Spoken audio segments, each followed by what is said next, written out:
ಮಹಾರಾಷ್ಟ್ರದ ಪಶ್ಚಿಮ ಘಟ್ಟ ಪ್ರದೇಶದಲ್ಲಿ ಮಳೆ ಅಬ್ಬರ ಜೋರಾಗಿದೆ. 2 ದಿನಗಳಿಂದ ಬಿಟ್ಟು ಬಿಡದೆ ಸುರಿತಾ ಇದೆ ಅಲ್ಲಿ ಮಳೆ. ಮಹಾರಾಷ್ಟ್ರದ ಪಶ್ಚಿಮ ಘಟ್ಟ ಪ್ರದೇಶದಲ್ಲಿ ಮಳೆಯ ಅಬ್ಬರ ಜೋರಾಗಿದೆ. 2 ದಿನಗಳಿಂದ ಬಿಟ್ಟು ಬಿಡದೆ ಸುರಿಯುತ್ತಿರುವ ಮಳೆ ಆ ಜಾಗದಲ್ಲಿ. ಭಾರೀ ಮಳೆ ಹಿನ್ನೆಲೆ ಕೃಷ್ಣಾ ನದಿ ನೀರಿನ ಮಟ್ಟದಲ್ಲಿ ಏರಿಕೆ ಕಂಡುಬಂದಿದೆ. ಮಳೆ ಹಿನ್ನೆಲೆ ಕೃಷ್ಣಾ ನದಿಗೆ 60,000 ಕ್ಯೂಸೆಕ್ ನೀರು ಬಿಡುಗಡೆ ಮಾಡಲಾಗಿದೆ. ಕೃಷ್ಣಾ ನದಿಯಲ್ಲಿ ನೀರಿನ ಮಟ್ಟ ಏರಿಕೆ, ಸೇತುವೆಗಳು ಮುಳುಗಡೆಯಾಗಿದ್ದಾವೆ. ಬೆಳಗಾವಿ ಜಿಲ್ಲೆಯ ಚಿಕ್ಕೋಡಿ ತಾಲೂಕಿನಲ್ಲಿ ಸೇತುವೆ ಜಲಾವೃತ ಆಗಿರತಕ್ಕಂಥದ್ದು. ಯಡೂರು ಕಲ್ಲೋಳ ಸಂಪರ್ಕಿಸುವ ಸೇತುವೆ ಏನಿದೆ ಅದು ಪೂರ್ತಿ ಜಲಾವೃತಗೊಂಡಿದೆ.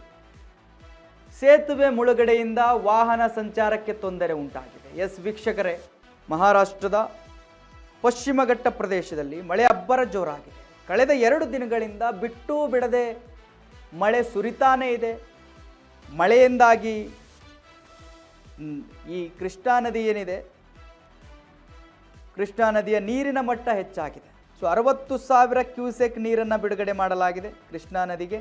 ಅಲ್ಲಿ ನೀರಿನ ಮಟ್ಟ ಹೆಚ್ಚಾಗಿ ಸೇತುವೆಗಳು ಮುಳುಗಡೆ ಆಗಿದ್ದಾವೆ. ಅದಕ್ಕೆ ಸಂಚಾರಕ್ಕೆ ತೊಂದರೆ ಆಗ್ತಾ ಇದೆ. ಯಡೂರು ಕಲ್ಲೋಳ ಸಂಪರ್ಕಿಸುವ ಏನು ಸೇತುವೆ ಇದೆ ಆ ಸೇತುವೆ ನೀರಿನಿಂದ ಮುಳುಗೋಗ್ಬಿಟ್ಟಿದೆ. ಆ ಮುಳುಗಡೆ ಆಗಿದ್ದಕ್ಕಿಂತ ಏನಾಗಿದೆ, ಅದಕ್ಕೆ ಸಂಬಂಧಪಟ್ಟ ಹಾಗೆ ಸವಾರರಿಗೆ ತೊಂದರೆ ಆಗ್ತಾ ಇದೆ. ಆ ಒಂದು ಸೇತುವೆಯನ್ನು ದಾಟೋದಕ್ಕಾಗ್ತಾ ಇಲ್ಲ. ಅವರು ಹೋಗಬೇಕಾದ ಸ್ಥಳಕ್ಕೆ ಹೋಗೋದಕ್ಕಾಗ್ತಾ ಇಲ್ಲ.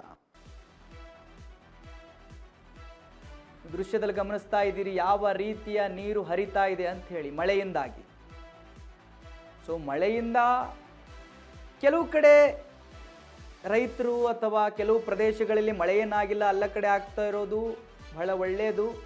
ಅದರಿಂದ ಲಾಭಗಳಾಗ್ತಾ ಇದ್ದಾವೆ. ಬಟ್ ಇನ್ನು ಕೆಲವು ಕಡೆ ಈ ಥರ ತೊಂದರೆಗಳು ಸೃಷ್ಟಿ ಆಗ್ತಾ ಇದೆ. ರಾಜ್ಯದ ಹಲವೆಡೆ ಹೀಗೆ ಆಗ್ತಾ ಇದೆ.